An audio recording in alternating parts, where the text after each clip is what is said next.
माध्यमिक शिक्षा बोर्ड की कक्षा 10 की परीक्षा में एक प्रश्न हमारे 4 अंक का जो आना है सूरदास, अर्थात सूरदास से मतलब यहाँ पर कवि परिचय से 4 नंबर का कवि परिचय पूछा जाता है। कवि परिचय या लेखक परिचय में से एक 4 नंबर का प्रश्न आता है। दोनों में से एक का हमें परिचय लिखना होता है, चाहे वो कवि का हो या लेखक का हो। तो हम यहाँ पर अगर कभी कंप्लीट कर लेते हैं तो हमारा 4 नंबर का प्रश्न है वो बोर्ड परीक्षा के लिए बिल्कुल कंप्लीट हो जाता है। और हम लेखक अगर कंप्लीट कर लेते हैं तो भी हमारे 4 नंबर का क्वेश्चन कंप्लीट हो जाता है। हम दोनों ही करेंगे तो अभी लिखना हमें एक होता है, अर्थात हम कवि या लेखक में से किसी एक का परिचय बिल्कुल कंप्लीट कर लेते हैं तो हमारे लिए सुविधाजनक रहेगा।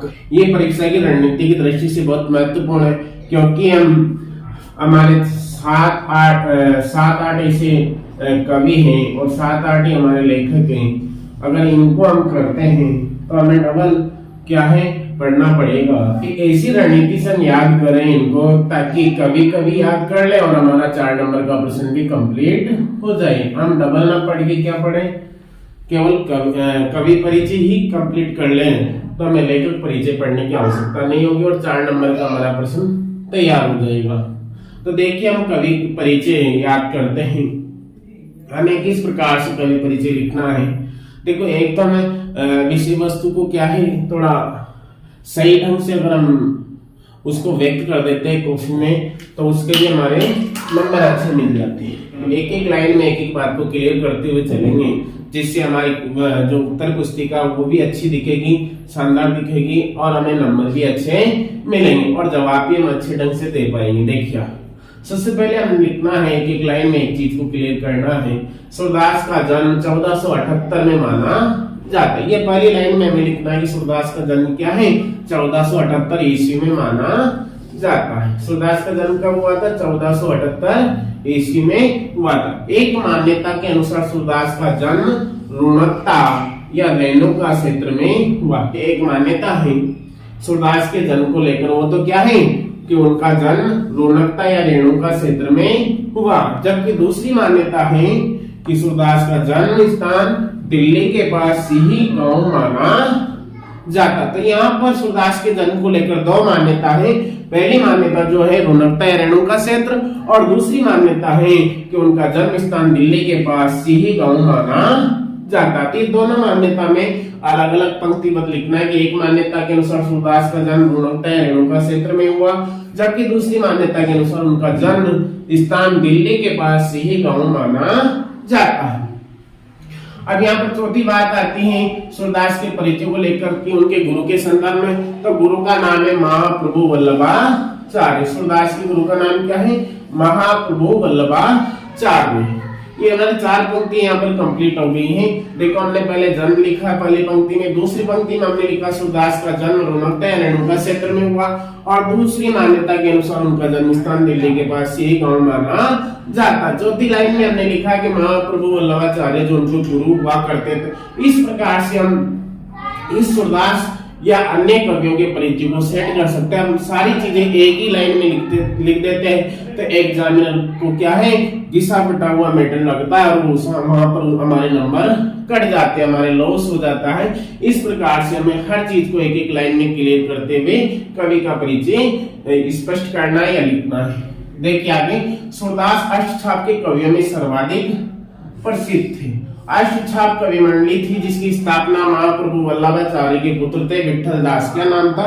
विठल दास। क्या नाम था? विठल दास। और विठल दास के द्वारा ही अष्टछाप कवि मंडली की क्या की गई थी? स्थापना की गई थी, जो 1565 में इन्होंने की थी। महाप्रभु वल्लभाचार्य के पुत्र थे विठल दास। क्या नाम था? विठल दास। और विठल दास ने अष्टछाप कवि मंडली की स्थापना की थी। किसकी स्थापना की थी? अष्टछाप कवि मंडली की स्थापना की थी 1565 ईस्वी। इसमें 8 कवि हुआ करते थे। कितने हुआ करते थे? 8 कवि।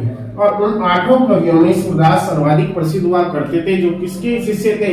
महाप्रभु वल्लभाचार्य। इनमें अष्टछाप में 8 जो कवि हुआ करते थे, 4 तो विठल दास के शिष्य हुआ करते थे और 4 हुआ करते थे महाप्रभु वल्लभाचार्य। ये श्रीनाथ जी के मंदिर में 8वां याम यानी 2400 घंटों इनकी नियुक्ति हुई थी वहां पर श्रीनाथ जी के मंदिर में, और ये वहां पर 8 याम भजन कीर्तन करते थे, श्रीनाथ जी की सेवा में पूजा अर्चना किया करते थे।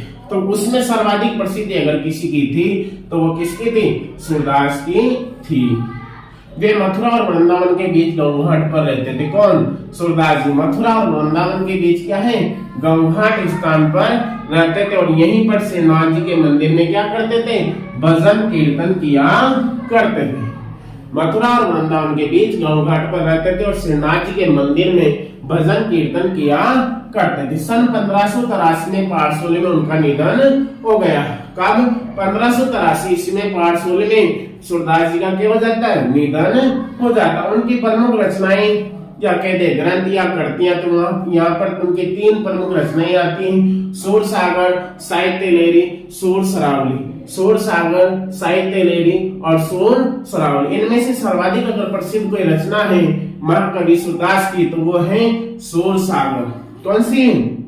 इनमें से सूर सागर ही सर्वाधिक लोकप्रिय ग्रंथ हुआ है, जो कि सूरदास जी का सबसे महत्वपूर्ण और सूरदास जी की प्रसिद्धि का कारण भी क्या है? सूर सागर ही।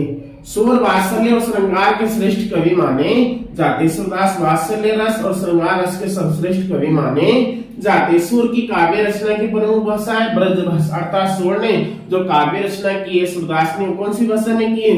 ब्रज भाषा में की है। ब्रज भाषा में कि इस प्रकार से सूरदास की काव्य रचनाओं में क्या है?